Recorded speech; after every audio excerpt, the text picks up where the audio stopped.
Dumagsa na sa mga paliparan ng mga pasahero isang araw bago ang undas.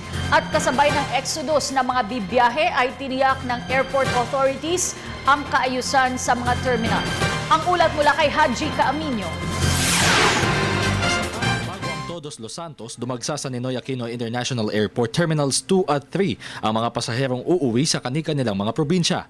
Sa Centennial Terminal, paunti-unti lamang ang pagdating ng mga pasahero. Pero nang aming ikutin ng Terminal 3, mahaba na ang pila ng mga pasahero sa labas pa lamang. Mahigpit ang ipinatutupad na seguridad dito. Sa labas pa lamang nakaalerto na ang Philippine National Police. Maayos na gumagana ang X-ray machines at mahigpit rin ang security measures ng airport authorities. Sa datos ng NAIA Terminal 3, aabot sa 2,236 ang bilang ng mga pasahero ng Cebu Pacific at Philippine Airlines na biyaheng Kalibo, Cagayan de Oro, Davao, Iloilo, Butuan at Cotabato City.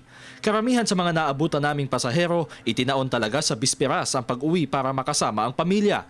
Ang ilan naman nag-seminar lang dito sa Maynila pero umuwi agad para magunita ang undas sa probinsya. Kasi ang ticket namin binili ng division office. So last Wednesday, Friday din balik ang ticket. So wala kayo magawa, babalik talaga. So okay lang sa inyo kahit Okay lang kasi nandun na yung magsi-celebrate kami ng undas doon sa aming lugar. Hindi ko nga alam kasi ano sir, biglaan lang. Oo, dahil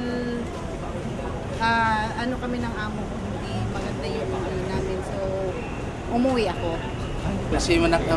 Asiman po kayo. So tinaon po ninyo na undas talaga para makapag-banding. Para makapag ano sa mga pamilya doon. Ayon sa Terminal Operations Group ng NAIA, ngayong araw talaga ang dagsa ng mga pasahero, lalo't half-day lamang ang pasok sa ilang mga tanggapan, kabilang na ang gobyerno. Para sa Telebisyon ng Bayan, Haji Caaminio.